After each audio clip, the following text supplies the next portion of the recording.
Ladies and gentlemen, I know it's been a while, but we are back. Welcome back to episode 19 of the Kings of the Sport podcast. As always, I'm your host, Darren Williams Jr., and joining me as always is the West Texas hustler, my man, Michael Anderson. How's it going, Michael? Man, it's going good. Still got a little jet lag or driving lag from coming all the way back from Bakersfield. It's a hard run over, and it's definitely a hard run back, man. If it wasn't for my wife riding with me back, I probably would still be driving. So I'm good. Everything's good, man. I'm glad we're back on here to talk a little bit about Front Motor Top Fuel Racing. No, for sure. And we got a jam-packed show for you guys, a lot to unpack, and I only have a suitcase. Two great guests joining us here tonight. We have the 2023 NHRA Heritage Series Top Field Champion, Tyler Hilton. He'll be joining us here tonight. But also, we'll have the legend, five-time, five-time March Meet champion, Jim Murphy, will be joining us here on the Kings of the Sport podcast. So if you guys haven't already, make sure to like this show, share this show, and let everybody know we're talking everything front motor, top, fuel, dragster. Before we get into it, Michael, though, great weekend for you, but they always say you don't meet your heroes. Your idol, Adam Sorokin, bumps you out of the field in the final qualifying session on Saturday. Yeah, man, it was crazy. We went and made that run and banged the blower pretty good. Car was on a really good run, and we got it back to the pits. And I hopped on the golf cart with my son and my wife and hauled butt back up to the line to watch.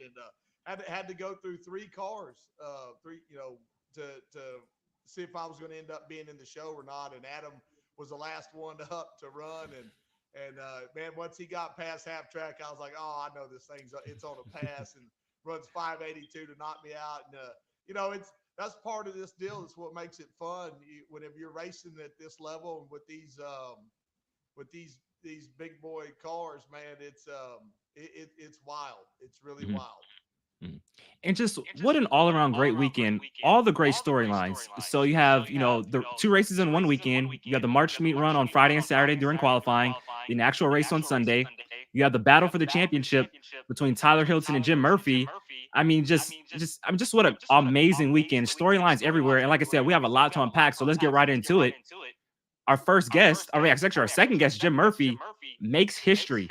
We're all going to say, everybody who was there at Bakersfield are going to say, we were there when Jim Murphy tied Big Daddy Don Garlits for 5 March meet wins. How cool is that, man? It was, I mean, hell, you can probably see the pictures of me. My car was in the staging lanes, and I wasn't going to get in it. Didn't care. Had no, desire to even be around it. I wanted to come watch that race. I wanted to watch that man race all weekend. Really, every round that he was there, I was out right there behind him, just watching what's going on, because he's such a great guy. He's a great guy. There's a lot of history there. Mhm. He's a strong competitor, still at 81 years old, a strong competitor. It's amazing to watch. I was pitted next to him, so all weekend long we're talking back and forth. It was just phenomenal deal to watch and to be able to be there. And it's all bittersweet, with him retiring, after this race or whatever. But to watch that happen with that March meet, man, it makes your hair stand up on your arms no matter what. No, it did. And for me, it was super cool to see. Like I said, to see Jim Murphy finally pull it off. He's been trying for 20 years. He had 4 before, but he's been trying. I believe his last March meet win was 2004. 2004, we actually had to go to the poster. Like, everybody was inside Yeah. the trailer looking at the poster, like, where? And then it's like, oh my God, it's been 20 years. And some guys that have been around that long were like, damn, I didn't think it was that long. They were Yeah. just like, it seemed like just the other day that it was going on, but time flies whenever you're racing like this, and it's cool, to see it all happen. I know I've had a couple discussions with him privately about the race and him chasing it, and and what all it's taken to get to that point. So, man, I mean, it was a phenomenal deal. There's a lot of backstories to getting to that race, and Mhm. and the whole Tulsa deal that happened, and him, the video going out with this crew guy about him, going to retire, and then everything, it changed, which changed for the best. I do want to say that Jim lives by a pretty good motto of forgive and forget, and this is just drag racing, man. This isn't major life-changing experiences. I mean, we all get caught up in moments. And Jim and Bob got together and hashed it all out, worked through all their differences, which was a pretty short-lived deal. I don't think 30 plus years of friendship was going to go down the drain over one damn drag race in Tulsa.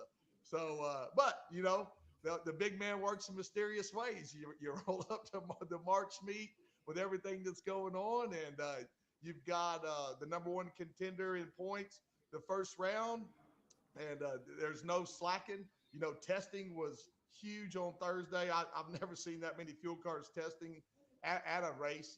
So you can tell how everybody was really gunning towards doing good and want to win this March meet. So I mean, probably more than half the field tested on Thursday, and then you go up there in the first round, and probably one of the biggest rounds of racing of the year happens, and it's a barn burner. I mean, it's you're down to 800, 900 foot, and Hilton smokes the tires, and Murphy drives around for the first round win, which changed everything, right? So then it changes everything with the points. All of a sudden, you start talking about this, you start talking about that. What happens with this? And hell, we ain't even got to round 2 yet, and we're already talking about the next race. So it's pretty crazy. Michael, before we get into round 2 and keep breaking this thing down, a lot of people in the comments are saying we're having a little bit of technical difficulties. It's been a while. It's been a while since we've been on air. So let's take care of it. They're saying that you have low audio and I have an echo. So let's take a quick break. When we come back, we're going to fix this technical difficulties. We'll be right back, you guys. Sounds good. If you own a beautiful modern muscle car like this 1320 Challenger, I'm sure you don't want it stolen. Because the Challenger and many other modern vehicles have an easily accessible neutral release strap. That was your coin holder in your central console, and beneath that there's this red cord that someone can pop, put it in the neutral, and potentially easily steal your car. But at Destroyer1320.com, they have the TDS, Theft Deterrent System, which is a cover over that strap using factory mounting points so that you don't get popped by a thief. So make sure to go to Destroyer1320.com using promo code MMR for 15% off and get your Theft Deterrent System TDS and steal the thieves' hope. Welcome back, ladies and gentlemen, to episode 19 of the Kings of the Sport podcast. Michael Anderson will be back in just a little bit. Like I said, it's been a while since we've been on air, so a little bit of technical difficulties here on our first show back. But like I said, we have a jam-packed show for you guys here tonight. Tyler Hilton and Jim Murphy both will be joining us here on the Kings of the Sport podcast. And like Michael Anderson just mentioned, big first round matchup between Jim Murphy and Tyler Hilton in the first round at Bakersfield. Not only is the March meet win on the line, but also battle for the championship. That was your number 1 and 2 in the points going into that round. Tyler Hilton unfortunately smoked the tires, but Jim Murphy went on to win the race, cut into Tyler Hilton's points lead, and then obviously went on to beat Tyler Hester in the semifinals. A little bit of a controversy, with the whole timing deal and everything like that, but they got it all figured out. And then in the final round, a clash of the Titans, Pete Wittenberg and Jim Murphy in that final round. Great drag race, side by side, header flames to the finish line, and Jim Murphy got the win. Congratulations to Jim Murphy. And what makes this even more special is that it happened in his last ever race, last ever weekend of racing for all the years, 50 plus years of racing, from the Holy Smokes Funny Car to the WW2 Top Fuel Dragster. He gets it done and ties the legendary Big Daddy, Don Garlitz. But we also crowned a champion out of Bakersfield as well.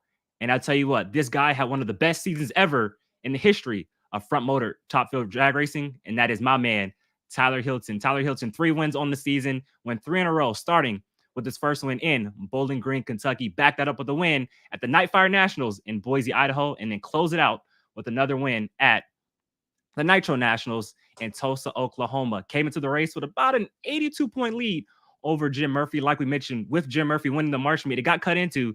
But I'll tell you what, that Great Expectations driver stepped up in the first round, took out Adam Sorokin, and got the championship on Sunday. Back-to-back championships for Tyler Hilton and that entire Great Expectations team back-to-back. And I'll tell you what, Tyler Hilton's getting a lot of practice in these big-time championship battles. Soon, he's going to have that ice water rolling through his veins. That's a cool dude right there, Tyler Hilton. So we'll be having him in about 5 minutes or so until we get Michael Anderson back on the air. But here we go. There was still another winner We got to give a shout out to our man, driver of the legacy car, circuit breaker, top fuel dragster, Pete Wittenberg, closing the deal on Sunday. I'll tell you what, I feel like Pete Wittenberg, all the talk was of Jim Murphy and Tyler Hilton. Pete Wittenberg, I believe, had the car of the weekend. He showed that. Went to the final round of the March Meal on Saturday, won the race on Sunday. So a lot of great champions this past weekend out at the Wally Parks NHRA Nostalgia Nationals. Vic Miller says, "You good, Darren? Thank you. I appreciate that, Vic, and appreciate you for tuning in. Appreciate you, all you guys, for tuning in. Let's take a look at some comments before Michael Anderson returns here. Peter Cottrell Production says, "What's up, Darren? What's up, Peter? As you guys all know, that's the brother of the now 6-time Heritage Series Funny Car champion, Bobby Cottrell." And then also, we got to give a big shout out to the biggest fan of the Kings of the Sport podcast, Megan. We met her out at Bakersfield. Want to give a big shout out to Megan, always supporting the show, watches every show. Want to give a big shout out to her as she tunes in here to the Kings of the Sport podcast. And congratulations to the rest of our winners from the Wally Parks NHRA Nostalgia Nationals. Congratulations to our man, Dylan Wivnevsky, getting the job done in Fuel Altered, and that Nitro Mills Fuel Altered. Dylan has been a guest here on the Kings of the Sport podcast. And also congratulations and Nitro Funny Car once again to Bobby Cottrell getting it done. And I know this is a dragster show, but, we love storylines. And, Walt Austin, he's a legend in the world of drag racing. We lost Walt, not too long ago. And obviously that's Pat's dad, Drew's grandfather, and Bucky Austin's brother, excuse me. And so big win for Bobby Cottrell. And, they raced in first round, Drew Austin and Bobby Cottrell, and heard that Drew was a little emotional after that round right there. But Bobby got the win. He dedicated the win to Walt Austin and said that, "Hey, Walt and Pat were instrumental in helping me get that ride with Bucky." So that was a big win for that team. And so congratulations to them. We love great storylines in the NHRA Hot Rod Heritage Series. Got to give a shout out to my man Aaron. Says Darren Williams and Monday Morning Racer are like Stuart Scott and Rich Eisen, true kings of media. And I appreciate that, Aaron. Great guy right there. He works for John Force Racing, met at Indy a while back. So appreciate all the support, man. And thank you for tuning in to the Kings of the Sport podcast. Just waiting a little while, to bring back on Michael Anderson. Just a little bit of technical difficulties here. Like I said, it's our first show back in about a month or so. So, you never know what can happen when you go live. We're going to take one more break and we come back. Your 2023 NHRA Heritage Series top field champion, Tyler Hilton, will be joining us here on the Kings of the Sport podcast. We'll be right back, ladies and gentlemen.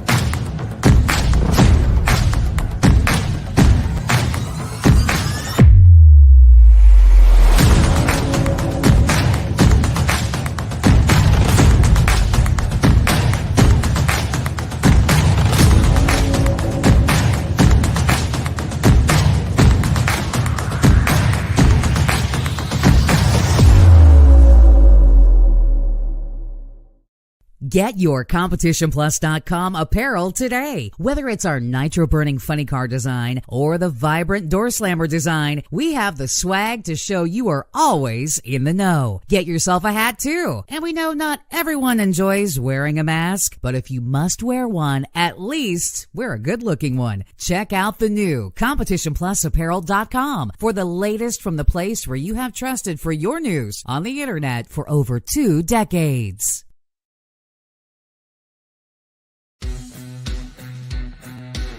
Power-Built Tools exemplifies innovation in the tool industry. From hand tools, power tools, and even tool storage.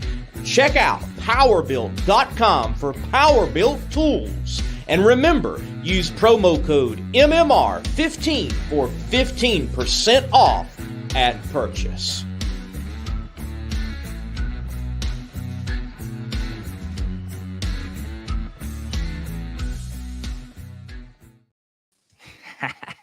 Ladies and gentlemen, welcome to the show. Your 2023 NHRA Heritage Series top field champion, Mr. Tyler Hilton. Tyler, how's it going? And welcome back to the Kings of the Sport podcast. This is starting to become a regular occurrence, man.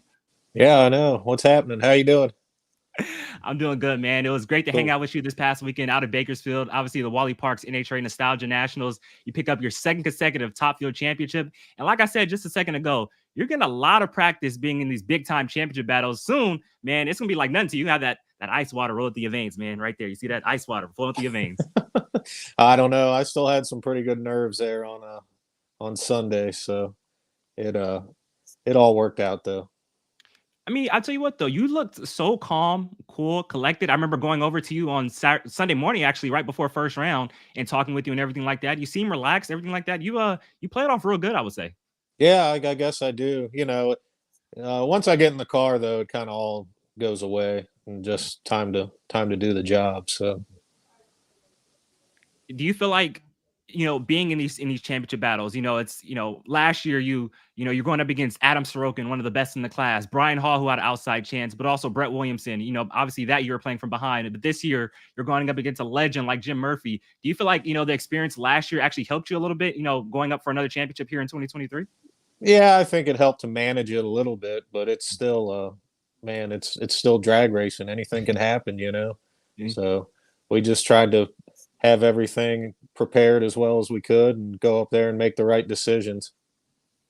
And we were talking about this off air, actually after the race on Sunday, like I just mentioned a second ago. Last year you were playing from behind. There was, not a lot of pressure. It's like, hey, we do what we do, and we'll try our best and we'll go after it. You didn't go in as the points leader. But this year you went in as the points leader and you had a pretty big lead. And obviously the weekend didn't start out as you kind of wanted it. You were telling me that there was a lot more pressure with this championship than it was with last year's championship. Is that correct?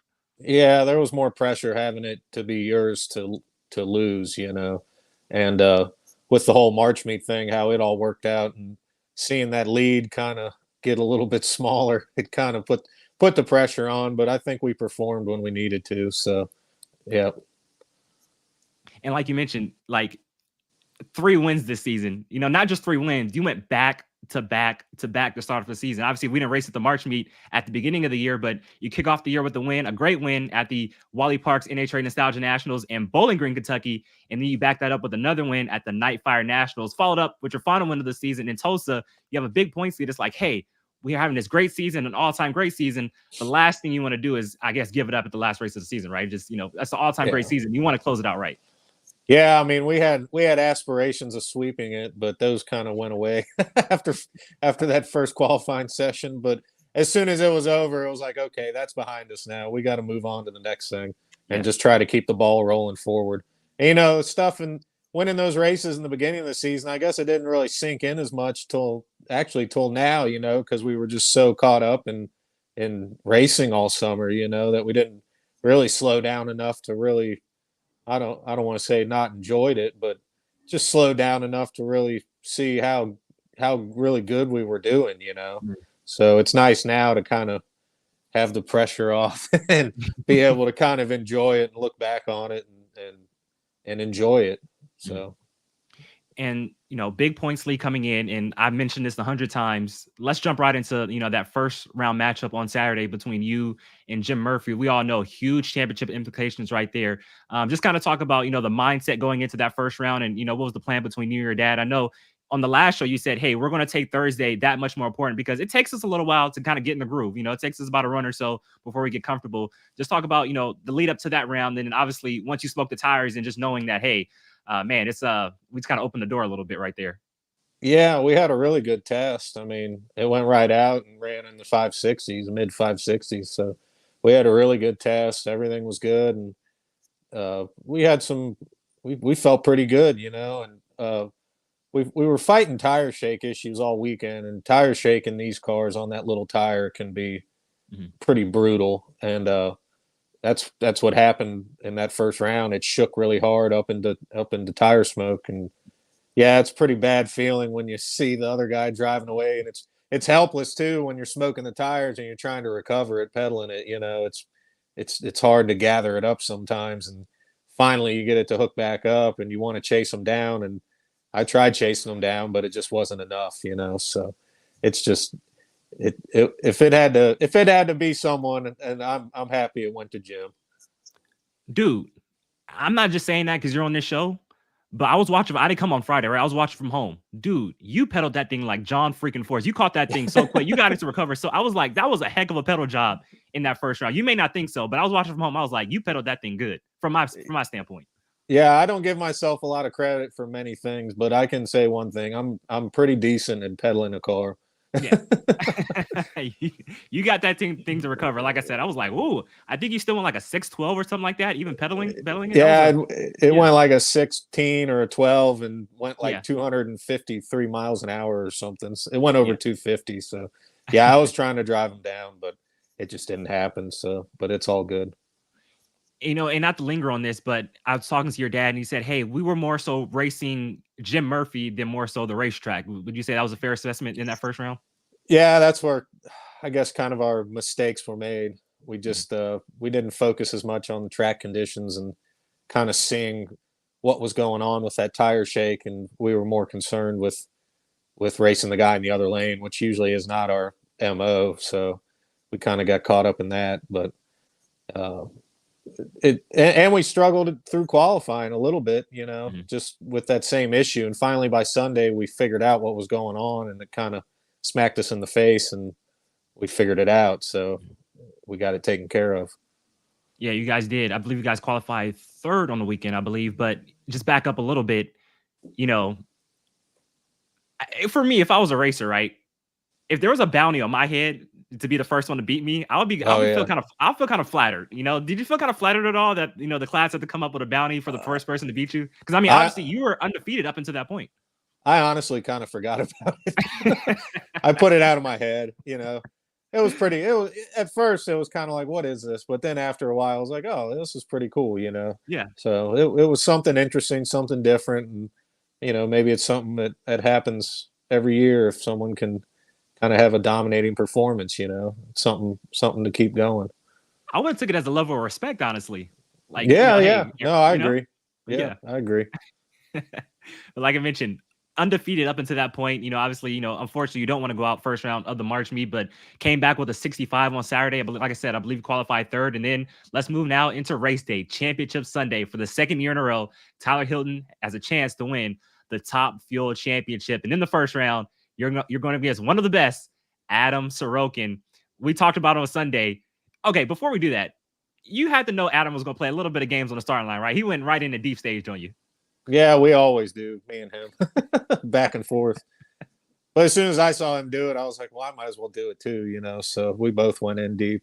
And he ended up having like an 0:12 reaction time, which is, I'm not going to say that, but that's almost too good to be true, So, and I had like an 0:60 or 0:70. So it was a close race.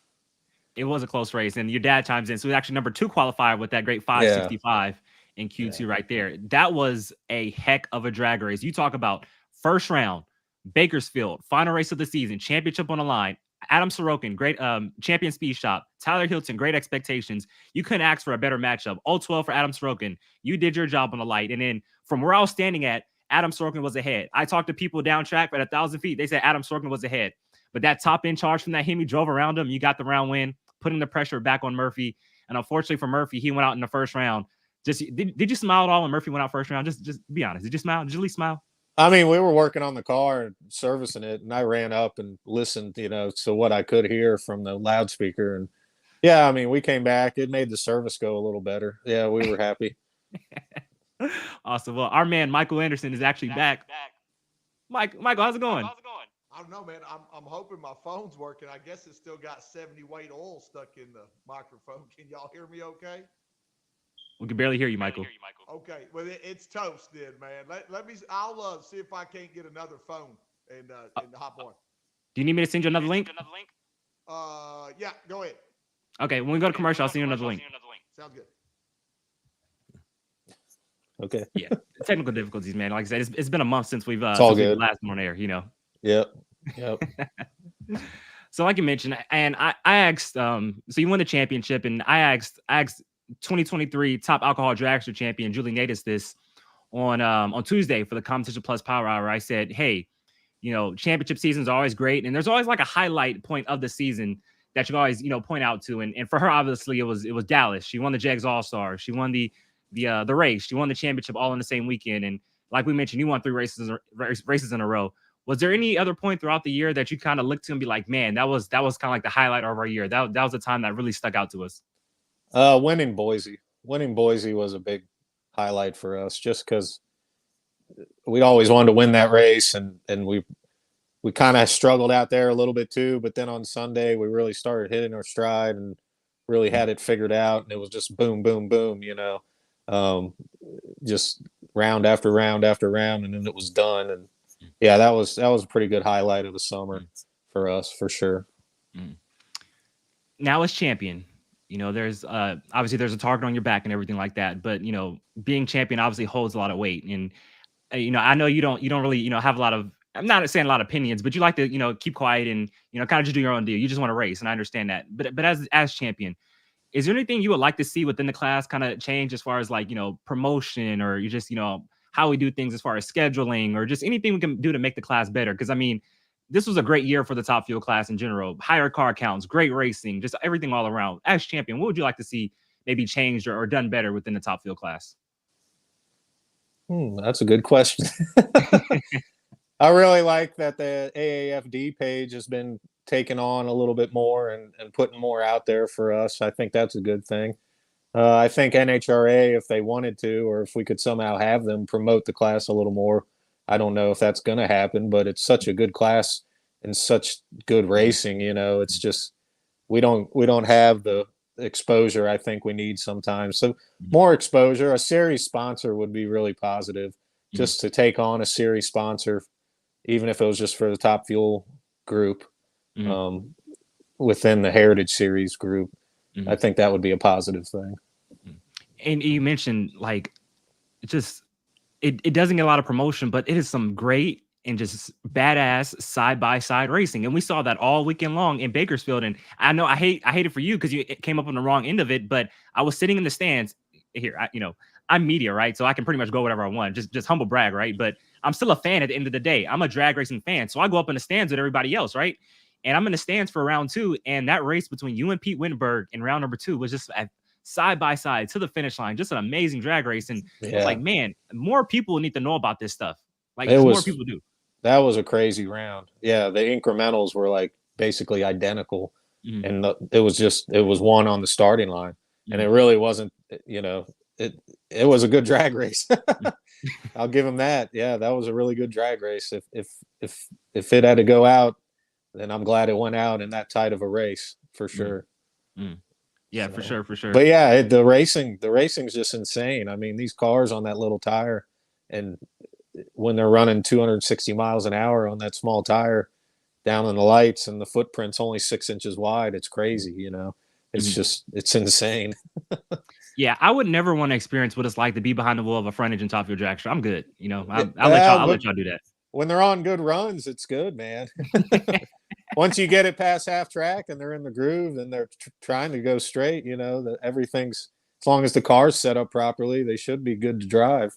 But every once in a while, they definitely throw you a curveball for sure. You mentioned curveball, and just stuff I saw. I've done a lot of video this past week, and just stuff I was seeing. It looked like for your car in general, like when you get to the top end, the wheels are kind of bouncing, down track. Do you kind of talk about what attributes to that, and what you're feeling behind the wheel of the race car? Yeah, that's Bakersfield. If you ever walk that track, there is some pretty substantial undulations and bumps in that track, and actually they show up in the drive shaft on the computer.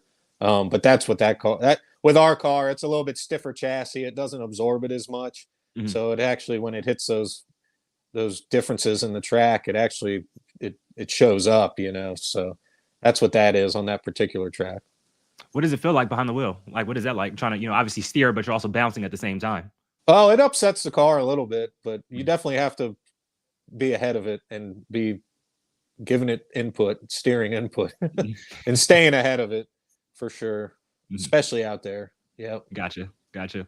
You mentioned, sponsors and everything like that just a second ago. And I want to, shout out one sponsor in general, because like you mentioned, your chassis is McKinney Corp. And they say, congratulations, Tyler, obviously on winning the 2023 NHRA Heritage Series Championship.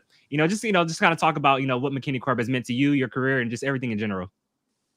Well, we got that car, and we immediately took it over to Murph, and we had some stuff we wanted to do and some small things we wanted to change. And man, they jumped all over it. And they're the best top quality work, the best machining, the best fabrication. I mean, they do it all there. And we're really happy to have them on our side. They do great work. So thanks, Murph, and everybody at the shop. You know who I think that is making that comment? That has to be Monday Morning Racer Lee Craft. Oh, He it works is. for Murph. I did. know Yeah, it is. It is Lee. It's Lee. Yeah. What's up, Lee? Thank you for tuning in, man. But they're great over there. You know, you can call Teresa in the office and just talk. They talk to you like normal people. They treat you great, and just we're thankful to have them on our side for sure. Mm-hmm. And your dad tuning in right now, he says, "Right on, Murph." I like that right there. Yeah. Got another comment here from Dennis Mitchell, who says, "Great and very successful year, Tyler. Looking forward to next year." Yeah, I'm looking forward to driving their car too next year. So that'll be good for the Chaos deals. Oh, talk about that. What's up with that? Oh, Dennis right there, him and Cliff, they have a front motor Outlaw front motor top fuel car, and we tested it a couple times this year. Jake Sanders tunes it. It's a pretty neat car. They're actually front halfing it over the winter and going to lengthen it. So who knows? We're going to jump in it at some point next year and try to get it pretty good going down the racetrack and run some of the Chaos deals. We're going to run our dragster and my uncle's car at I think at Dallas in April for the Chaos thing. So that'll be pretty cool too. So we're gonna try to hit a couple. That we're gonna hit that one and probably Edgewater because it's so close. So this Nitro Chaos Funny Car Chaos deal at Texas Motorplex is shaping up to be a huge deal. I mean, I believe, and correct me if I'm wrong, I think Kyle Huff is bringing his Field Altered and Top Fuel Dragster, I believe, to Nitro Chaos in Dallas. Cool. Yeah, it's gonna be a big deal, and I think I'm gonna make that this year. I think I'm gonna go to the Classic. I gotta check that out. You should. That's a great facility, you know. So that should be a really cool race. So you'll be driving your car at the Motorplex and Edgewater. Where will be you driving Dennis Mitchell's car at? Wherever we can fit it in. You know, we got to test it a little more. It's right on the edge of really wanting to haul ass, and the motor is right where it needs to be. Jake's got that right where it needs to be. We just got to work with the chassis a little more and get it to handle a little better and go down the racetrack. But it's right there. It's right there on the edge, really wanting to go. So I don't know, wherever it works out, we'll see what happens. Awesome. And like everybody who doesn't know, he actually went to the final round at Edgewater, that first Nitro Chaos race of the year earlier this season. Just fell a little bit short to Todd Bruce, I believe, in the final round of that race. Yeah, and the A fuel car. Fuel car. And it really wasn't that far off the mark either. We weren't that far off. So yeah, that was my fault. I red lit in the final, but that's okay. You got to try sometimes. So hey, but you beat Megan Meyer though, so that's all that matters. You beat Megan Meyer. Right on. Yeah. Let's now go back to the Heritage Series racing, and again, like I mentioned, I can't say enough how much of an amazing season it was for you and your team. You, like I mentioned, you won Bowling Green, you won Nightfire Nationals, you won Tulsa. I believe the next thing to check off your list now in 2024 is to get that first ever March meet. I think you guys are pretty hungry for that, I would think. Yeah, that's the last one. That's the last one we don't have. Mm-hmm. Yeah, we really want that. So that's our goal, is to start the year off swinging and just go for that March meet trophy. We really want to add it to the shelf. So, yeah. And, a March meet would be great. Back-to-back world championships. The last person I believe to do that in this class was Mindy Fry in 2018, 2019. So you join a list of drivers to go back-to-back. And, not only do you want to go back-to-back next year, but you also want to go 3 in a row. We talked about that also. I have to fact check, but it was Bartone who went 3 in a row, the last person to do that. So a lot riding on the line in 2024, the three-peat, the dynasty, I would say. Yeah, we've broke it down. You got to take it one lap at a time. And when you take it lap at a time, then you take it a race at a time. So we're just going to take it one run at a time. And once you do that, it adds up to race wins, and then race wins end up being championships. So that's what our plan is. Just take it one lap at a time and not beat ourselves. That's a big thing with us, is trying to not beat ourselves, because sometimes we do a little bit. So finding a little more consistency too. For everybody who doesn't know, I always say after every year, and I said it last year, and I said it this year, I say, hey, is this the start of a new dynasty? And Tyler hates when I ask that, because he's so humble. So he's so humble. Dennis Mitchell says, Cliff and I really look forward to next year and your driving expertise. So Dennis Mitchell believes in you, man. Yeah. Cool. I'm into it. Let's do it. Give a shout out to Mari too. Thank you for tuning in, Mari. I really do appreciate it. So just a final few questions before we let you go, man. 2023. This kind of ruffled a lot of feathers. Excuse me, 2024. This is kind of going to ruffle a lot of feathers, and it has so far on social media. But it's the Kings of the Sport Challenge out the Marsh meet Q1. It's the champion of Top Field Dragster taking on the champion of Funny Car. So you'll be going head to head against Bobby Cottrell in the first qualified session on Friday. Just your thoughts on that whole deal, and how are you looking forward to that coming up in March not long from now. Yeah, it has ruffled some feathers, hasn't it? But it has, yes. Yeah, well, oh well. So, I don't know. We're just gonna have fun with it, That should just be a fun deal. I don't think it should be as cutthroat serious as some people make it out to be. So, we're just gonna try to have fun with it. I think. I don't know. That's just what we're gonna do. try and make a good lap too, since it is qualifying. So yeah. Yeah, we'll see what happens. I mean, we got all winter to go before that comes, so we'll just take it one at a time. Tyler, you don't want to talk a little crap. Bobby's right here. You know, just a little back talk. Look, not a little, just a little. I'm joking. Yeah.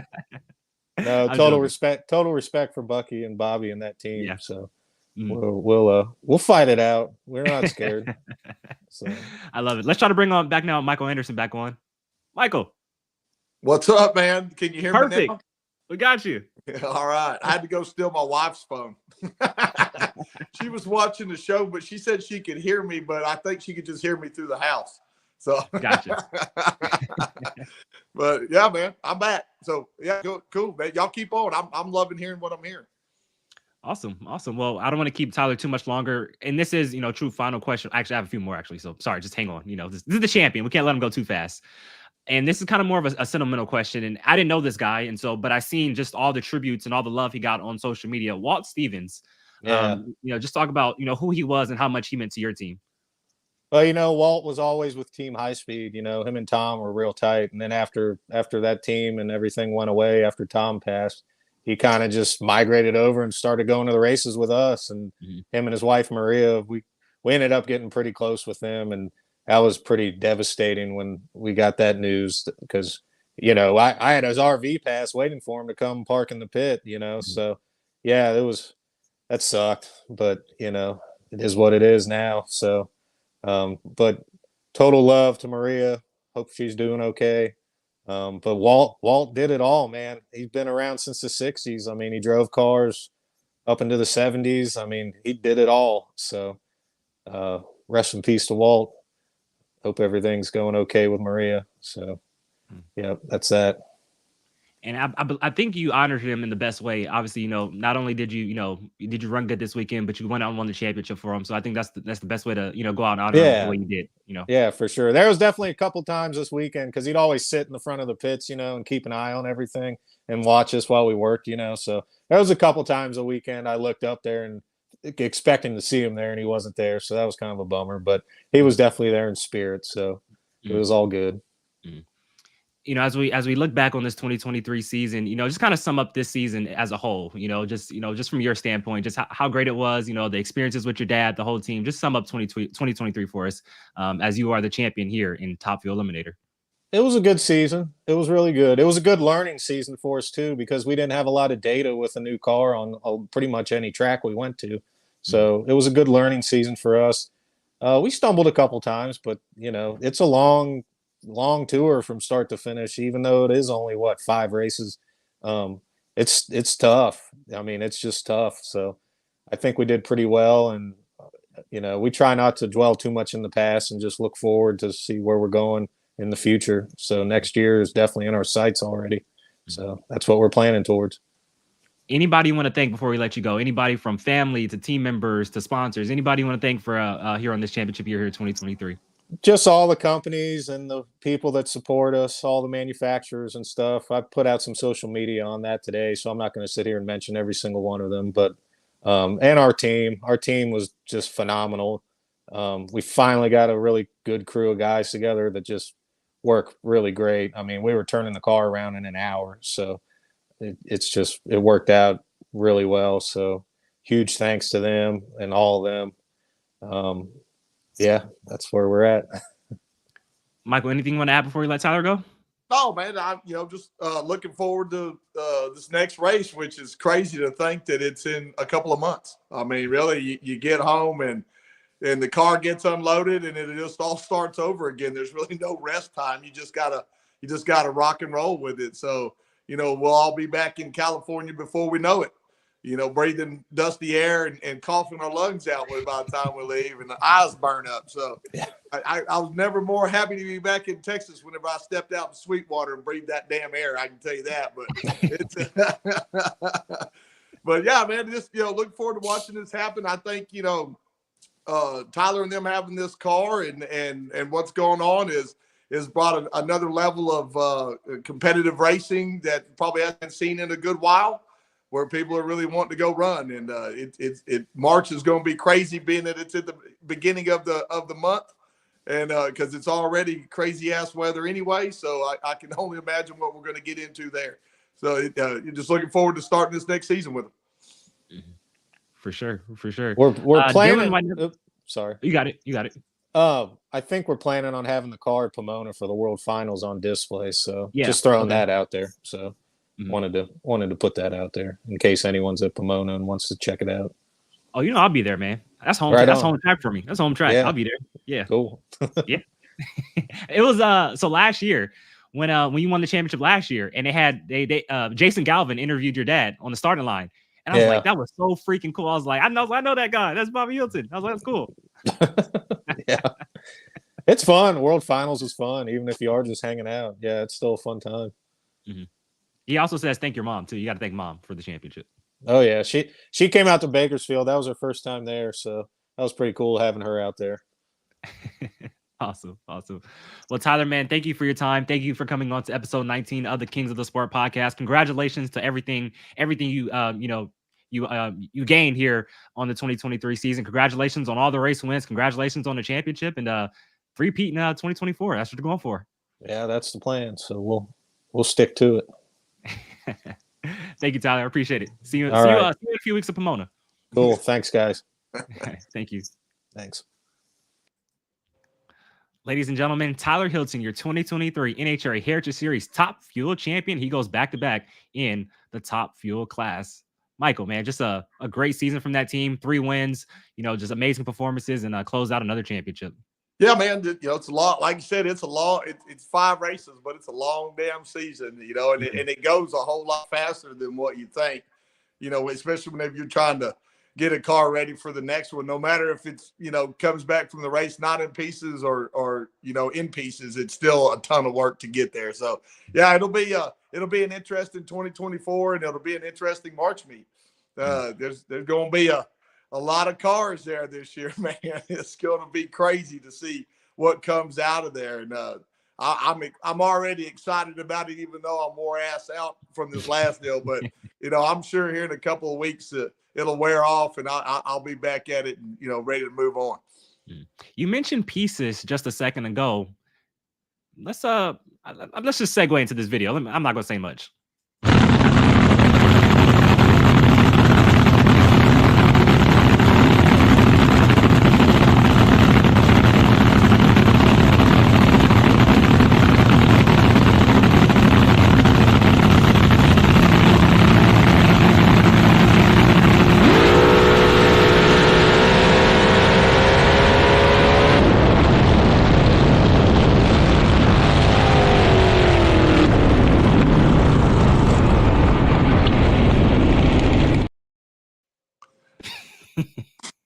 If you're going to do it good, right? I guess. God almighty, dude. I was sitting there, I was like, oh, this is going to it's going to happen right here. I mean, it was on a pass. It had just as good, if not better, incrementals as that 6000009 run that I had, So yeah, it let loose. Looked like we broke a push rod and hung a valve and popped the blower and tore the intake in half. I still don't know where that part of the intake's at. I'm talking about it's a chunk that long and that wide, gone somewhere in Bakersfield. So, and we even went for it on little scooters like that night, trying to find it, couldn't find it. But yeah, hell of a run, man. It was I think it's got like 25,000 views right now on AAFD page or some crazy stuff, dude. People love that stuff. It was exciting. It was exciting. It's just exciting. I mean, it just like you're just sitting there like, then it was over. And probably the biggest boom I've ever had, like just a concussion deal hit me, like where it was almost like, whoa. And then I think a piece came off and hit my helmet, went down my throat, and come right down my shoulder too. I'm not sure what, maybe the burst pedal or something, because I think I got out and I was sitting there going like that. But we got a lot of stuff. It'd have to be really, really bad. But yeah, it was a crazy ride, man. Crazy ride. I'm just a badass, Just I drive a front motor top fuel car from Texas, West Texas Hustle. I'm just a badass. That's all. I'll tell you right now, once I ran straight to the line. I wasn't even worried about it because I needed to know if he was going to jerk that motor out. I was going to borrow the whole top end off of Hall's car. We're going to stick it on my car and go run that first round. And that's how cool this deal is, man. Like people are already like in your ear. Hey, no problem. We got, I got an intake or I got this, or, it wouldn't have been a problem. We'd have been ready for the next day. I got you. And, I just final, I don't want to linger on too much, but, we mentioned, Adam Sorokin is your idol and he bumped you out in Q3. Just as a driver, what is that feeling like when you're in the show on the bump and then you see yourself get bumped out in that final session? What's it like seeing that?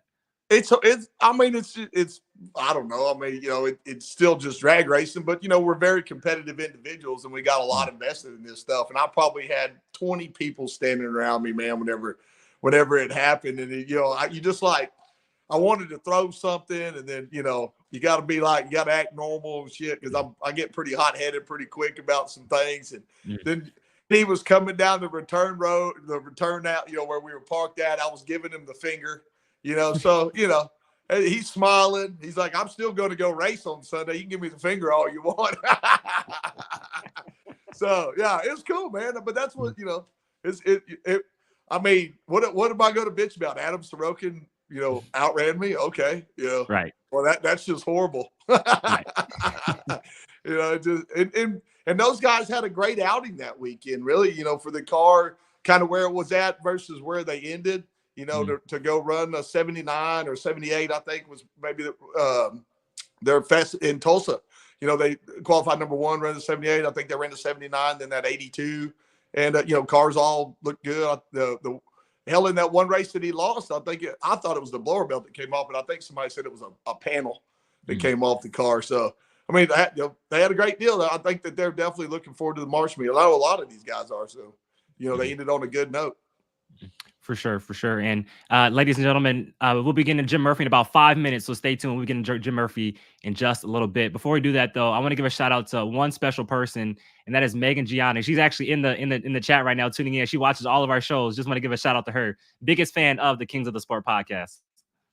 Yeah, she's the biggest fan of probably Nostalgia Top Fuel that I've seen in a long time. And she has just the uncanny knowledge of all the cars and drivers and what's going on, and she's kept in touch quite a bit, just asking questions and really wanting to be a part of this deal. We got her to get on the Nitro America video. I believe she'll probably be on there. She did a really good interview with Les, so excited to have her to be a part of the racing family with us. And her dad, super cool guy.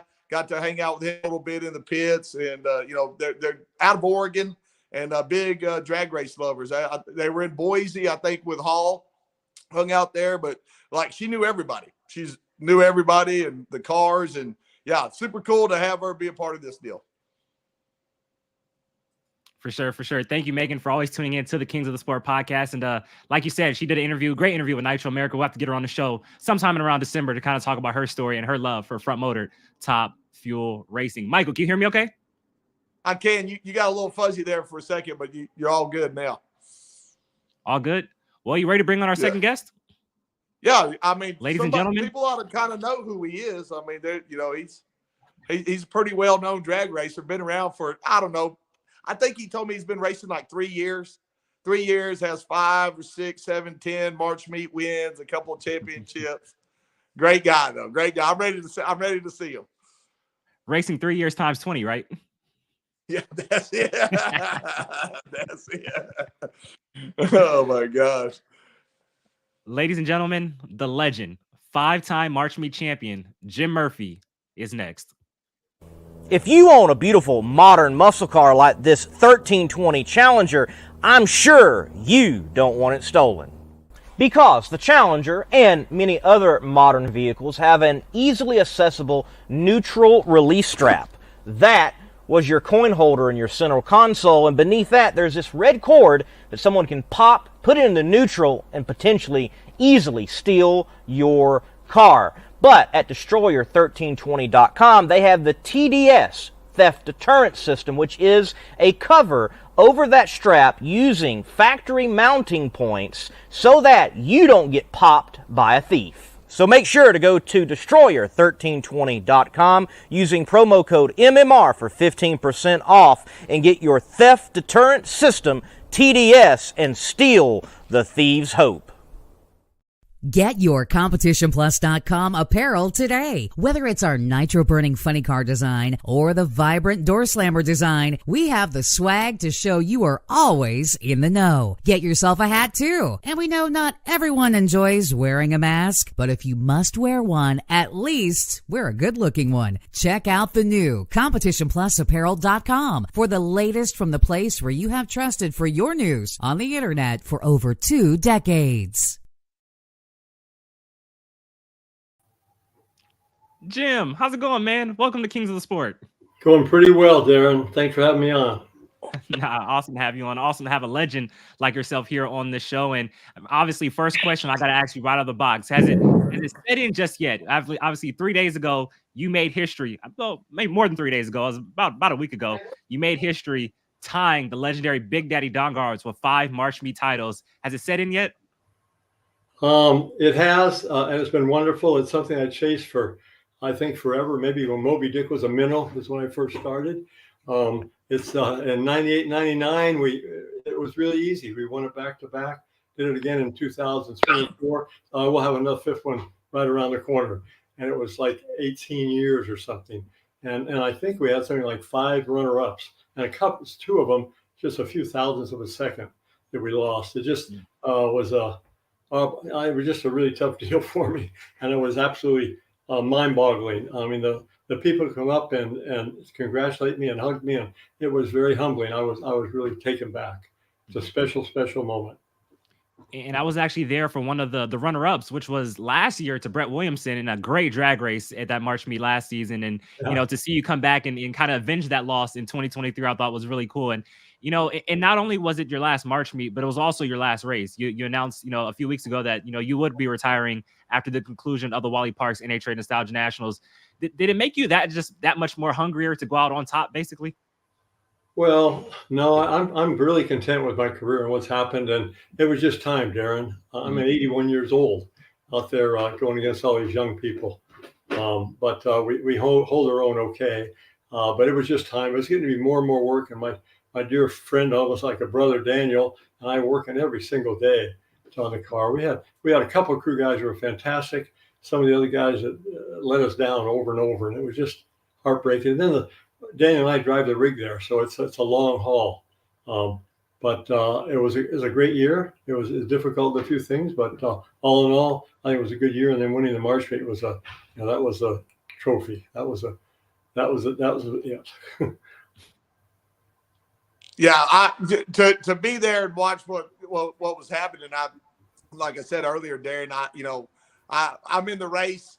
I'm qualified, but I was never going to get in my car. I was going to watch this man go down the track every single round until he wasn't going down the track anymore. And to watch it all happen, I know that there's probably some pictures out there, of us behind him, with running and winning that show exactly how excited everybody is.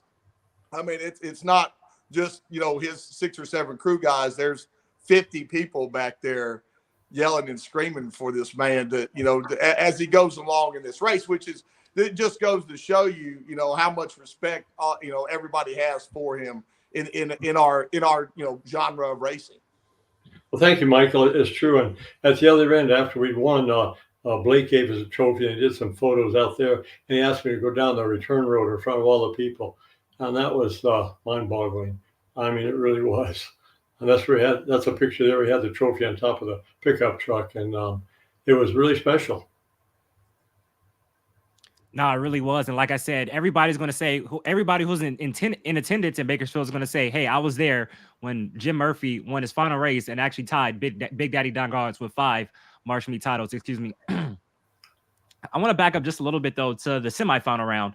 So we talked about it earlier with Tyler. You beat him in the first round and actually keep your championship hopes alive. But then in the semifinals, you're taking on Tyler Hester. And, just want to get the backstory on that whole deal. Obviously, there's a little bit of a timing malfunction in that round right there. Just kind of talk about how that whole deal went down, just the talks behind the scenes with officials, track officials, NHRA, and how they came to the decision of doing a rerun. Well, we had a camera on our car, and there didn't seem to be any photographers they knew of down track.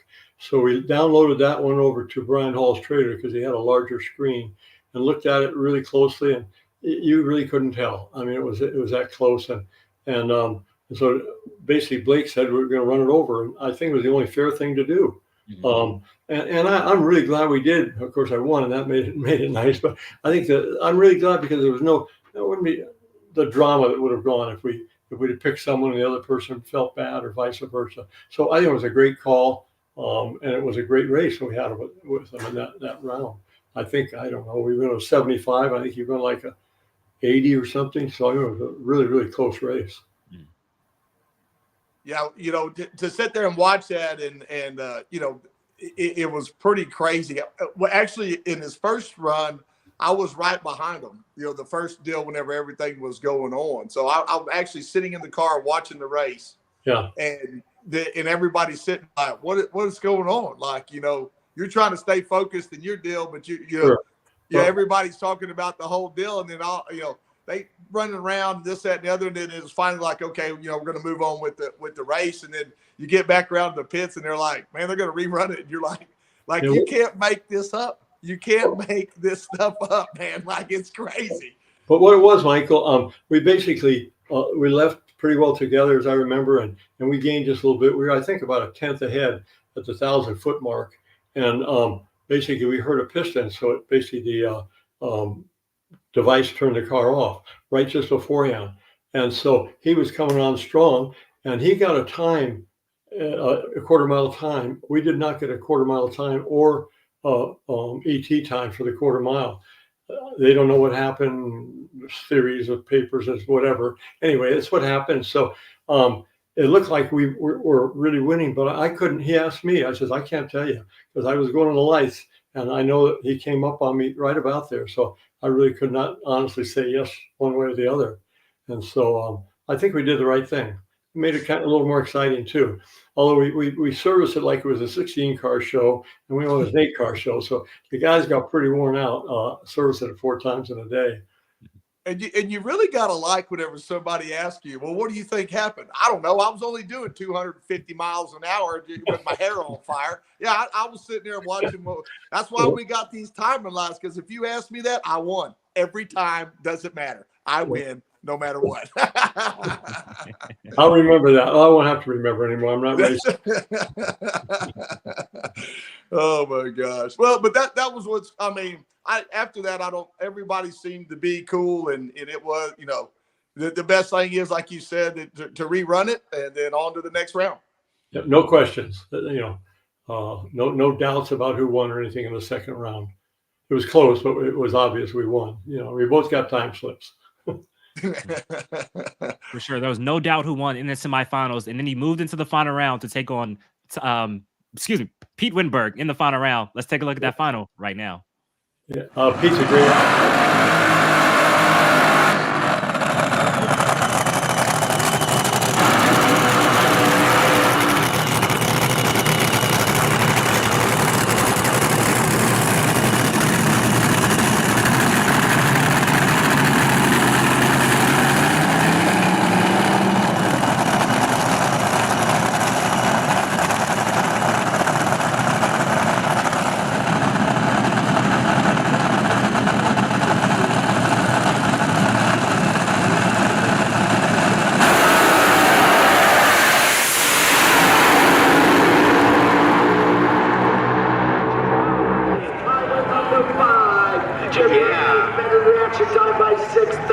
Jim Murphy was 104 and 60 foot time. Jim Murphy was 265 and 330. Half track Jim Murphy was 386.5, 206 miles an hour, and 577.3, 252 miles an hour. Jim Murphy is the only 5-time top fuel champion in the Good Vibrations Motorsports.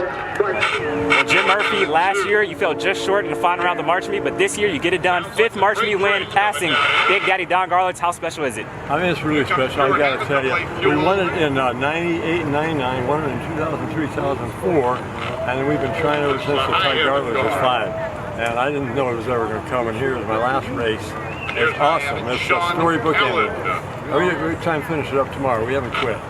Like you mentioned, tomorrow's still a big day. You pulled to within 2 rounds of Tyler Hilton in that battle for the championship. How bad do you want to pull it off in your final ever race? Oh, real bad. Real bad. Well, congratulations, Jim Murphy, your 5th March meet title. Best of luck to you tomorrow. Thanks so much, man. Appreciate it. That's such a cool video. I didn't mean to cut you off, Jim, on Pete Wittenberg. You finish your thought. I'm sorry. You know, it was really cool. I really need to give a lot of credit to Daniel Wilkinson. He's a dear friend and like a brother. We've raced together for 51 years. He was with me on the very first Holy Smokes car and been there every day since. And also at this race, Jimmy Young was a huge part. You know, we have basically the same combination. You know, we've been running it for a while. Nice, Michael. I like that. And we just seem to be this year. We're just a little off, about a 10th off, it seemed like. And I came to think, probably in the fuel system. So Jimmy was done for the year, and generously he sent out his blower manifold, blower, injector, and pump, and clutch hat. And then of course he was there helping assist it. He's a very, very bright young man. And it helped a little bit, but that's not our whole problem. We're hurting this thing, and there's a couple ideas why, but we've got to get that fixed. But so those are people that deserve a lot of credit for this March meet win, just as much as myself. And that just goes to show you, Darren, like, you know, within this group, you know, helping everybody out or being involved or borrowing this or borrowing that, or, hey, I got an idea. A lot of people don't see that. They don't see the backstories of these teams and, you know, helping each other. I've talked many times about, man, like, hey, I need a cam, or hey, Jim, I need a crankshaft that I still need to pay you for. You know, you know, they go find it in a barn and clean it up and send it to you. But that's how everybody is. It's a really cool group. And that's what makes it really special, drag racing, and it's throughout all the classes. There's just a bond amongst people who drag race, and you know, 98% of them are really neat people. For sure, yeah. For sure. And you know, even, you know, going back to, you know, after that run right there, so there's a ton of stuff going on.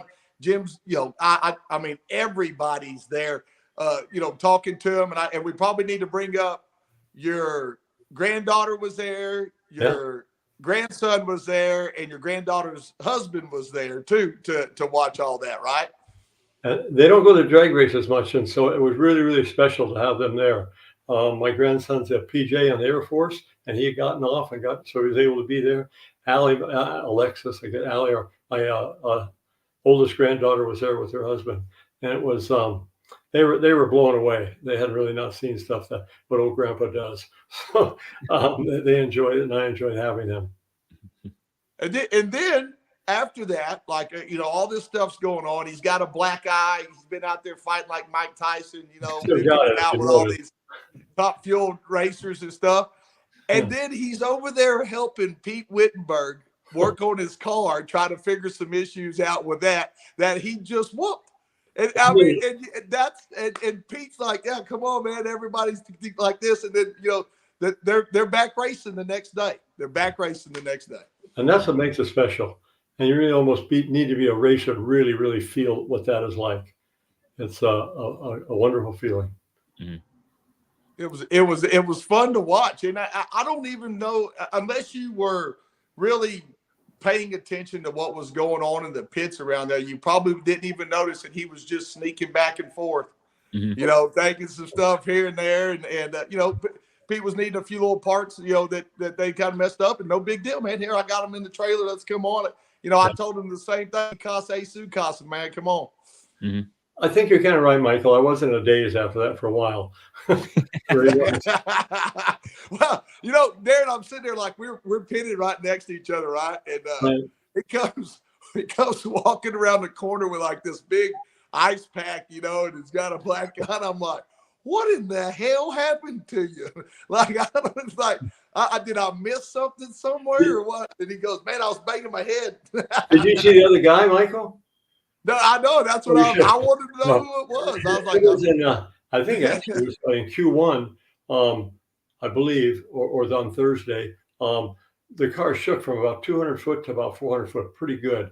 And it was still moving hard, so I stayed in it. And my head was bouncing all around. And I don't know if that did it, or I think I also bounced my head off the roll bar. And it may have taken the edge of my helmet right at the eye opening and broke a blood vessel just below my eye. It didn't hurt. I didn't even know what happened. When I got out, the crew said, man, what happened to your eye? And I didn't have to go look in a mirror because I had no idea. And there was no pain whatsoever. And I did put ice on it. Dr. Daniel, he takes care of me. So he had ice pack on it for as much as I let him. I still got it. It's not as bad, but it's a big shiner. I get a lot of questions wherever I go. It's rough. Hey, it's rough being a fuel car racer. That's all there is to it. Oh man. So there was a lot of great stories to watch, man, and even going into the the Wally Parks Nationals of Get It On drag racing. I don't know, 14, whatever they've come up with. How about I'm gonna call it the Hot Rod Reunion? And it was really cool. And then the next day, boom, they're right back on it. Mm-hmm. I'm kind of looking forward. I'm going to go down to Steve Gibbons and Cindy's Nitro Revival, which I've never gone to because I've always been busy. And I'm not a real social person that much at the races. I'm basically working on the car and trying to figure it out. So I don't do a lot of that. But I know many of those people and raced with them over the last 50 years. And so I'm looking forward to that. It's going to be a fun event. There'll be a lot of people there that I know. Could we see you at the World Finals at Pomona at all? Possibly. I don't know. I hadn't even thought about that. I thought it was a big deal. I was going to the Nitro Revival. So. That is a big deal. I'll be there. I'll be there as well. So I'll check you out. Yeah. Also, Jim, if you want, I'm just saying, if you want to spread the wealth on that bounty money, I'm right here. Just letting you know if you want to help a brother out a little bit. Just saying. What's that? I didn't catch that, Darren. I said you want to share some of that bounty money that you won on Saturday. Oh, the bounty money, yeah. Oh, that was cool. I split that with the crew. There was a neat picture fanned out. It was $1,200, $100 bills, and so I think it was only fitting that I got it. The way the whole season's gone. I had to laugh, man. Like I probably got 15 messages. Hey, did Jim win that bounty money? And I was like, well, did he win that round against Hilton? Yeah. Did he get the bounty money, man? Yeah, he won it. I mean, hell, he's been the only one racing him at the end of stuff anyway all season long. So he might as well. He needs it. Yeah, I made a good photo, and I think each of the guys got a couple bucks, and it was kind of a fun thing to do. And I'm with you, Darren. I thought it was really fun, man. Like it was kind of cool. They used to do that, and they do that a lot with even some of the other racing groups. It ain't we're not talking smack. It's just hey, man, we're tired of you winning. Let's put a little money up and make somebody run a little harder. Yeah. Let's burn up $20,000 worth of stuff to win $1,200. Why not? Shit. That makes perfect sense in drag racing. I mean, it fits the whole program, doesn't it? And so, Jim, and I kind of know the answer to this question, but I still want to ask, just to be fair, with you retiring, is this a deal where we can see you put a younger guy in the car and kind of stay out here a little bit, or you want to more so just ride off into the sunset and be done overall? Actually, the whole operation is for sale. I inventoried it today along with Kurt, and I've had two people call me about it, about the whole operation, and one person called me about the car and the parts. My goal, I've got so much stuff in the shop, Darren, you wouldn't even believe it, and from over the years, and really good stuff that, I mean, like Rodak blocks are like hen's teeth, right? Hen's teeth. We have 5 of them. So, I mean, I'd like someone to come who really, is going to race the thing. And I want to get rid of everything because I don't want anything in the shop to tempt me to go back. And so it's just about that time in my life. So that's my plan. I haven't advertised it for sale yet or anything, but it's really a first class car, and all our parts are first class. So it'll be a good thing for someone. And we actually probably have, not bragging, but I think Daniel has put together trays and operations for the pits, and there's not a pit out there as organized as we are. I'm not bragging that. I think you can ask Michael. Well, So, I can tell you I'm nowhere close to that. I'm just happy to make it. How about that? Right. But I do have $500 in my pocket, so if you need a bid on everything, I'll give you $500 right now, because you're $1,200 richer already.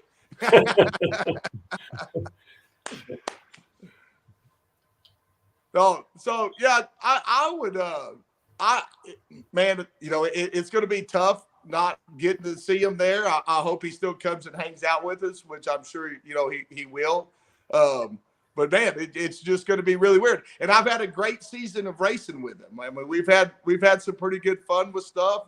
For a guy that just got into it, he's taken me in and joked around with me and told me a lot of good stories. Got to meet, my dad got to meet him, and my mom, and they were still talking about it right now. Like, I can't believe he's racing, and so yeah. And my dad, he knew of you. He's he'd been around drag racing a long time, because whenever I said, "Hey, this is Jim Murphy," he goes, "Oh, hey, how are you doing?" Like, because they watch you over the years, and it's really cool, man. It was a fun deal to be around.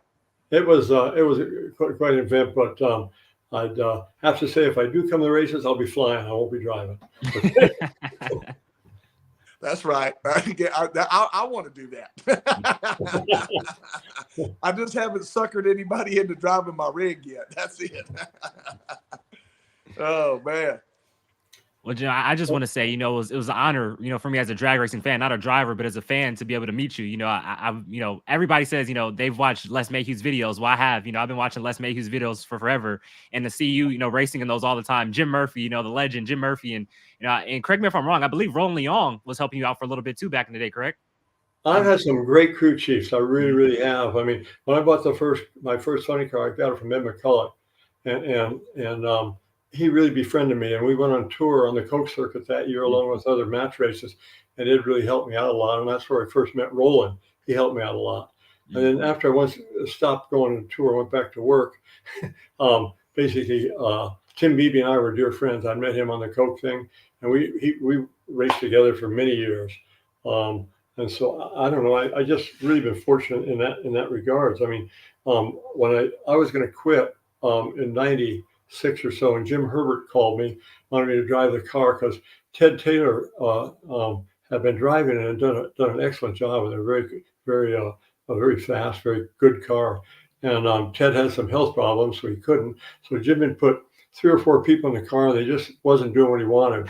So he must have called me a dozen times. I said, "I don't want to do it. I'm going to play golf." And so he finally kept going. I said, "I'll drive with the last 3 races, but you need to get someone next year. I'll just do this as a favor for you." And he said, "Oh, you're going to love it. It's like the old days coming back." And by golly, if he wasn't right. And I did love it. And we raced the next year. Jim was a sharp man. And the other fellow in that team was Ron Rapadas. But both those guys are really, really brilliant. And so we raced the next year. I think '97 won the championship, won again in '98.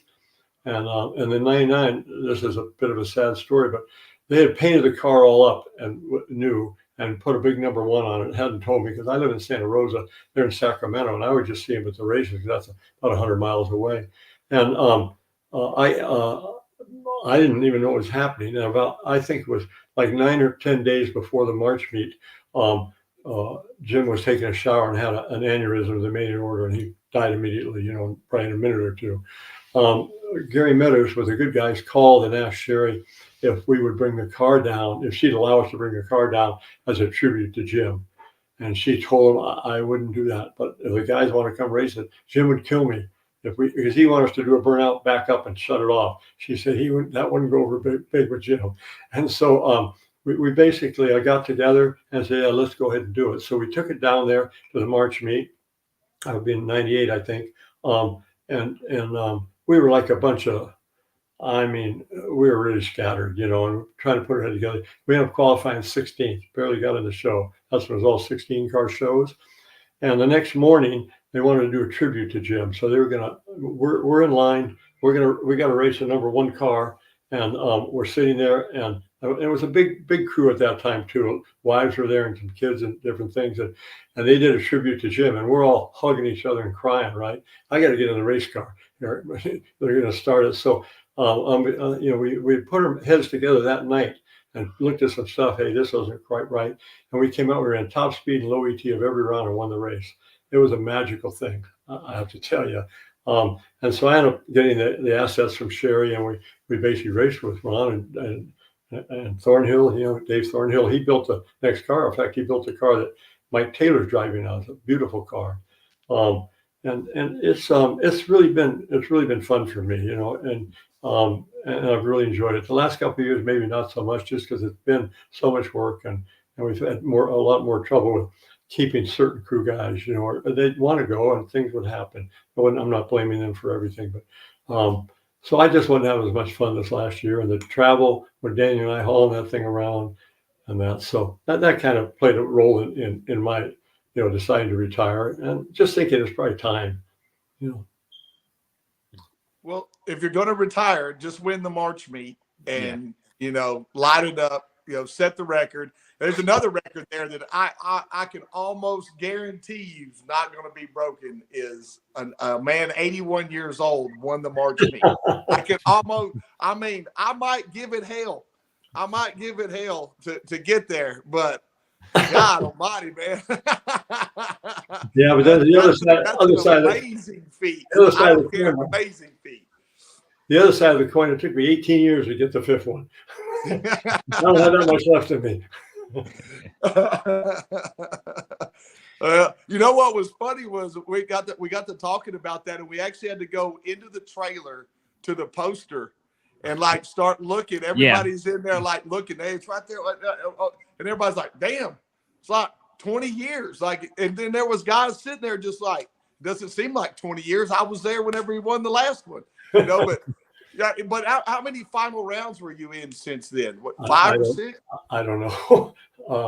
I really don't track much of that kind of stuff. So so everybody will start man, I know he was in the final round here, and but anyways, it was super cool to watch. It was super cool. It took me 27 from the first one to the last one. Someone told me to Garland's 29, so that made me feel a little bit better.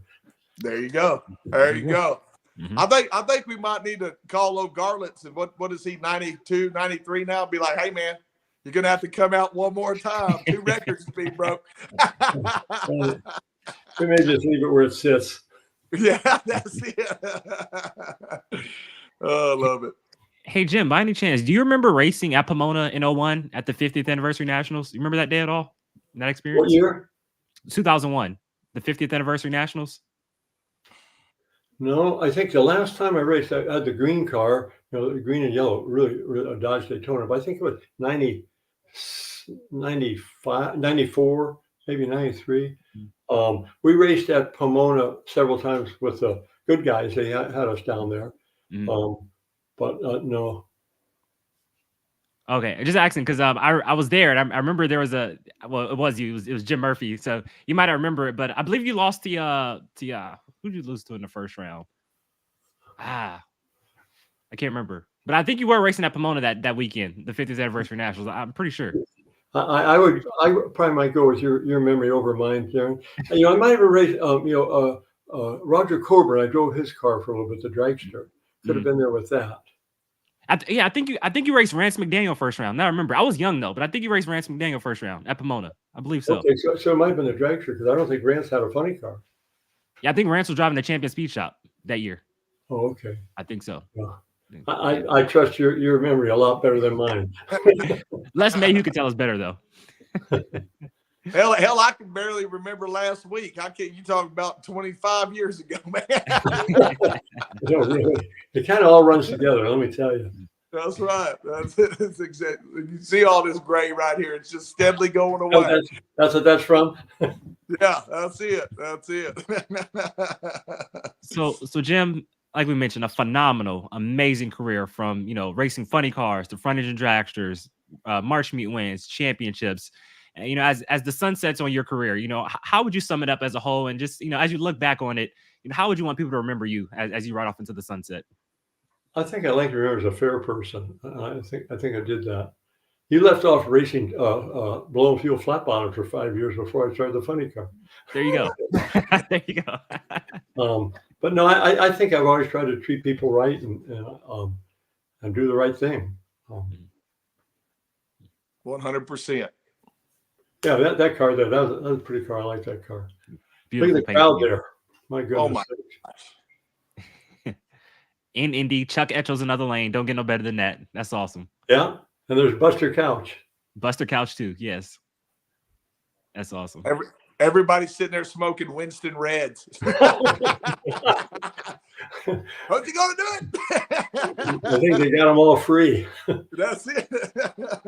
If you watch the 91 World Finals, you'll see Jim Murphy going up against John Forrest in the second round. It's pretty cool to watch in the Holy Smokes car. Pretty cool. Wow. Yeah. Wow.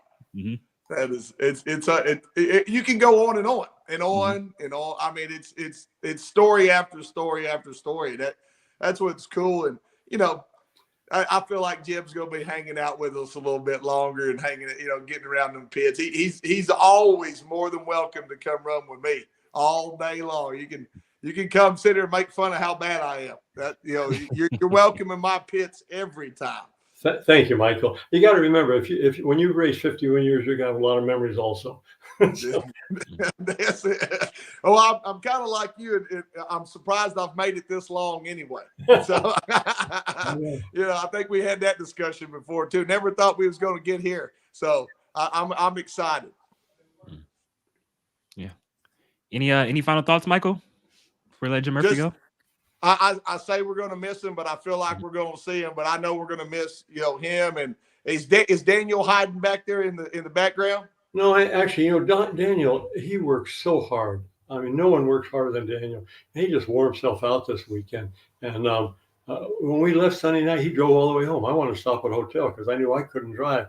He drove all the way up here. And then I said, well, stay at the house, Daniel. No, I want to get in my own bed. And he's like 30 minutes further north, no one works harder than Daniel, is more dedicated than Daniel. So he's been resting and getting rested up. And I probably won't see him for a few more days. He just needs to chill out. He takes everything so seriously. He's very, very dedicated. Yes, sir. Yeah, want to say hi to him. I mean, if he's watching, what's up? He's my Texas Tech guy, man. We do a lot of smack talking to each other on the telephone. And man, just I know there's not one driver, owner, team that's not going to miss him. Being out there, and it's you want to say it's sad, but it isn't. It was a really cool thing to be around. It was a really cool thing to watch and be around, and small little part of it, just talking smack next door. So it was a good time. I appreciate that. I appreciate those kind words. Mm-hmm. And Jim, like I mentioned, like a second ago, thank you for everything. And, all the interviews. I know you're probably tired of me walking over on Saturday and Sunday, asking for an interview after every round. So thank you for putting up with me and everything like that and being annoying. So, and just thank you for everything, the class act, how nice you are. And thank you for everything you've done for drag racing and the front motor top field class as well. Appreciate it. Thank you. You're nothing to put up with, Darren. You're a pleasure to be around. So don't sell yourself short. Thank you. I appreciate that. Thank you. And I appreciate what you're doing with this show and that stuff. You really you're really hitting it out of the ballpark. Thank you. That means a lot coming from you, for real. It means a lot. Thank you. And you too, Michael. I enjoy seeing. I love your laugh. Well, I'm sure we'll see some more. So you're gonna go hunting this week? I'm gonna give it hell. I can tell you that. It's supposed to be nice and chilly. Well, Jim, thank you for your time coming on here on Kings of the Sport episode 19, and we'll see you down the road, Jim. Thank you. You're quite welcome. Thank you, guys. Bye, Jim. 5 wins. Put up one more time. Put up to the camera. One more time. One more time. One more time. Yeah. Five, but six with add the funny car, baby. Love it. Thank you, Jim. Love it. Okay. Dude. Awesome, man. Awesome. Yeah. It's just crazy to think, about his career, like what he's seen. I mean, I'm 47. He's been racing longer than I've been alive. you know, and you know, race through the glory days, and I guess if you want to say that, the heydays. You know, like you bring up that Holy Smokes deal. I mean, you know, the 80s and early 90s, the funny car was really cool. And, you know, really, really badass, man. Oh, Kaiser, dude. Kaiser laid down a fast, man. Yeah. You know that story? I don't want to get off the gym deal, but do you know the whole story with the Kaiser thing? So he had no idea he was racing that weekend, and he just gets put in the car. None. It lays down a 63. Kink. He's wearing like Jerez fire suit. He's like had his helmet. Oh, and I'd love to tell you the deal. So he goes and does that, right? He goes and does it. I walk out of the trailer like after we get done. And I go, hey, Kaiser, I just want to let you know that I put a protest in. I don't think you ought to be racing in this race. And like the look on his face was like, really, man? I was like, yeah, but I didn't put my name on it. So, anyways, yeah. No, joke. that was a really cool deal. Joke. Yeah, because I was watching from home, right? And Haran was in the car, first round March meet. He loses, and then a guy was talking to me on the fence, so I couldn't really hear what was going on. And I saw Dan Haran on the starting line, so I'm like, I saw the car go down, the obviously the Stars and Stripes car. I'm like, 63. I was like, who is that in the car? And then finally somebody goes, that was Fritz, and I was like, badass, man, badass. Like, he said he told Dan, he goes, man, I had like months to get ready for the last one. Like, yeah, I'm over there rowing, working out. He goes out now. I barely made it to get in the car in this go. But anyways, it was cool. A lot of backstories, man. A lot of backstories going on.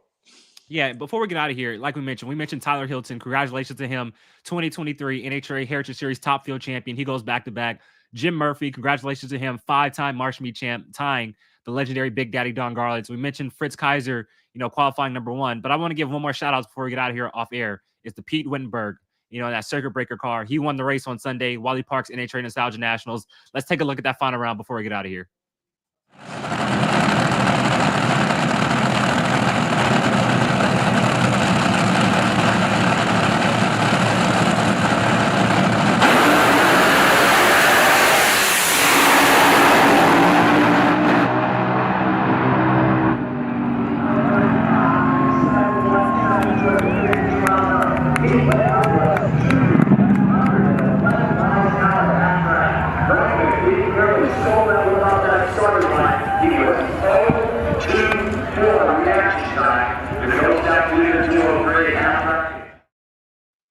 Yeah. Amazing car all weekend long. Amazing. Living in the 570s too. And Pete was like the epitome of consistency wins races, right? So if you go back to round 1 of the March meet on through the whole ordeal and look at his time slips, it was like, I mean, he could have bracket card that deal. Like that's how good the car was running. So, that him and Murphy running and the whole but I mean, Pete's car was bam, bam, bam, bam, barely hurting parts, no real issues. He drove his ass off. He deserved to win either one of those races at any given time. And another guy that we haven't talked about because we can't get off quite yet because I still got a few things I want to talk about. There you go. McBee, dude. McBee runs, a personal best, 260 miles an hour, 582 or 583, I think, at, 260 miles an hour, goes to his first final. This guy works on his car, like a madman, and it's like you could eat off of it. It's that damn nice. So hats off to him out there. They got Darren Schutz over there helping him, all of his crew, that put in the time and effort. His wife is huge in that operation and making stuff go on. So yeah, big shout out to Valley Thunder group, man. They kicked ass, and it was pretty funny watching. He was putting some pistons together going the final round, and he was trying to put the pistons together, and he was like, Michael, I'm just shaking. Like I was like, well, hell, you ought to be shaking, man. It's badass to do that. He's just wanting to, like. We haven't been this far yet. Like he's just, so super cool to watch that deal. Super cool to watch that. Super cool to watch Pete and his crew, man. They worked their ass off, all weekend long, just, servicing that car, ran into a few little problems, worked through that deal. The Hester's crew, man, McGee and the whole, tribe of family that rolls with them. There's I think there's 100 bolts in a car, and he had 101 crew members. So, they serviced that thing in like 13 and a half minutes. And but they made, in let's see, 3 runs on Thursday, 4 runs on Saturday, or 2 or 3 on Sunday. I mean, so, you just don't do that in these cars. Mm-hmm. I mean, you don't get that much lap time. So I think Hester had a whole shot win with running Kaiser in that deal, Mm-hmm. the fastest car in that thing. So, God dang, man, there's a lot to talk about. Still tons. But you want to say something? Go ahead. No, you got it. You good. I don't mean to cut you off. No, you good. Because I'm going to go to a whole nother deal right now. Okay. Right. Outside of this. So I want to talk about this Kings of the Sport race. I got you. Okay. Right? And there's a lot of talk about this thing. And in the beginning, I was like, man, I like any race is cool to promote or do or whatever. I was like, yeah, man, whatever's going on, nobody said anything. It just got done. Mm-hmm. Right. Hey, we're going to go do this, which is fine. It's America, baby. You can do whatever the hell you want. But in the background, there's going to be a whole lot of this, that, and the other whenever there's not a discussion about doing something like this. So it's going to happen. I know this is going to happen. I've talked to the higher ups within the racetrack and the other deal, which is rock and roll. But here's what I want to tell you. We run with 2 different sets of rules. Mm-hmm. And that's what makes us the kings of the sport. Mm-hmm. We got the smallest blower. We got the smallest overdrive. We got the smallest pump and the smallest tire. So if you want to play with us, pick you a couple of those, change it on up, and come and play, and let's see how it works out. I got you. I'll give you the tire because you're a little heavier. But you change that blower, there's a big difference between 14% and 18%. There's a big difference in that gallon pump, baby. I want that you can hear it. But if we're gonna talk about it, let's talk about it, and let's make it happen. But if you want to do it, the reason why the shit blows off the top of them like they do is because they are wrung out. 10,200 RPMs coming through the light, doing 260 miles an hour on a 12-inch wide tire. The guys on the big screen TV that race and get paid all that money from Discovery that talk about small tire shit can't even say that. They can't say that. I don't give a crap what they say their cars run. There's a reason why there's no times. Mm-hmm. Because you would be like this. My little Corvette out there can go run with your shit. You want to come run with the big boys, play with the same rules is all I'm telling you. Kings of the Sport's there for one reason and one reason only. Those rules make us the kings of the sport. Justin Calkins, I'll be sending you that in just a second. As soon as we get off the air, I'm going to send you, and it's for you to post on AAFD, all right? I'm going to send you that immediately tonight. I promise you. That was a great quote. That's a great quote. No, but in all seriousness, seriousness though, no, and I feel like it's a good topic of discussion. And I feel like, whether in the off season we can, get some funny car drivers, dragster drivers on here to kind of have that discussion, because obviously it's way out of my expertise. So, I definitely think it's a good topic of conversation to have in the future for sure. Yeah, man. And don't get me wrong. I like anything that promotes our racing. It doesn't, mm-hmm. It was kind of like that deal, there's no bad press. There's just press. Mm-hmm. If there's something coming out there and making it, people talking about it. And if it brings people to the track mm-hmm. to come watch because it's something they haven't ever seen, rock and roll, man. But don't beat on your chest unless you play with the same rules. You know what? That reminds me of something now. Huge announcement breaking here on Kings of the Sport podcast, and Dar, I love you, man. So this is just all for fun. I love you, Dar. But since there's the whole Kings of the Sport challenge now, Facebook page and everything, we are changing the name of the show to the real Kings of the Sport podcast going forward. Yeah, with the way that all this deal is rolled out with the show, and man, I was amazed at how many people every time come up and talk to me about it. And I had a guy ask me what kind of cat walks in the background. And I don't ever pay. I'm like, you're watching. It's a Maine Coon cat, just in case there's cat lovers out there. But I was like, wow, man. I was like, he was not. He didn't live in this country. Like, this was a foreign individual. And I was like, I can't believe that you watch this. And it always, because I always think, It's just me and you bullshitting on there, kind of deal. Like it's, but thanks, man. I want to tell everybody we really appreciate you watching this show. I love talking with fans and listening to what they're, if they're listening to my BS, then I guess, we're moving in the right direction. So, thanks for getting on here and watching and interacting and getting on there. They were asking about, like, can we put comments on there? I was like, yeah, I think there's all, I was like, I can't see them. Darren puts them up as they go along. I go back and don't get me wrong, I go back and watch the show and read, as everybody, gets on there and puts stuff on there. But yeah, kill it, man. It's been a good year. We're at episode 19, I think it is now. And probably had a few more before that before the Kings of the Sport. So yeah, man. Yeah, get on there and, it's really cool. But I do think that, going forward that, we could probably ramp this deal up a little bit, really get. No, for sure. Get serious about it. I know that there's a lot of discussions going into 2024 that need to be had. I'd love to have this, a discussion deal, like where we're just talking about racing, like not so much having to interview people. I told folks about this. I was like, what do y'all think about this? And what do you think about that? So, I definitely agree. And it's something we got to talk about off air. It's like, have more discussions with drivers, and I could just fall back and just, work the controls, let you guys, be at the forefront and have those discussions.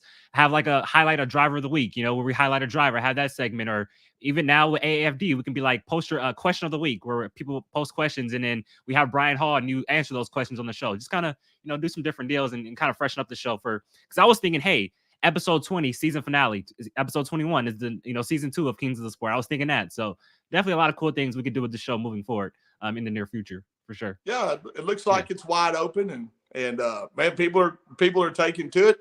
As far as I can tell, we're the only ones talking about this race. Yeah. So it's a hell of a deal. It's got a great following. I'm still amazed by it, and still amazed by everybody that comes by and says hi. I can't tell you how many people are like, "Hey man, is Darren here?" I'm like, "Yeah, he's running around here. He's got a camera behind. Can't miss him."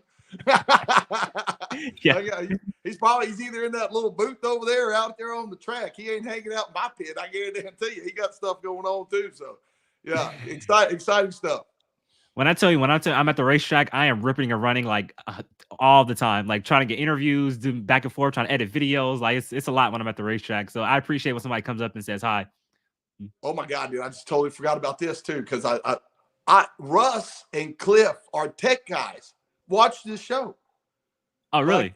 Yeah, they watch the show. So hey, Russ, and Cliff, I want to talk about them a little bit. The guys have been great.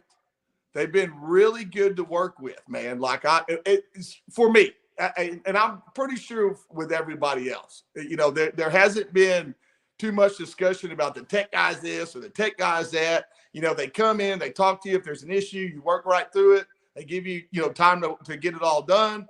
They're actually checking specific things that need to be checked to keep, because this is a rule driven racing series. Like, it's very, you got to have them rules there, or you'll know if they're not. You'll know. But the guys have been really good at getting in there and talking about what the changes are, or what's coming up, or just making stuff happen. So I know we haven't mentioned them before in the show, so I just want to tell Russ and Cliff, thanks, man. Like for hanging out and BSing with me, and and probably with the rest of the guys. So and I'm sure we'll see you here in a couple months again.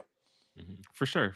And I want to give a shout out to Mike Taylor. Finally got to meet him for the first time. And we tried to meet at Denver earlier this year and then Indy, and it just didn't work out. So it was great to finally meet him and his wife actually out of Bakersfield. So I want to give a big shout out and what's up to Mike Taylor. But before we get out of here, Michael, one last thing I want to end on. Thank you, Dusty Green.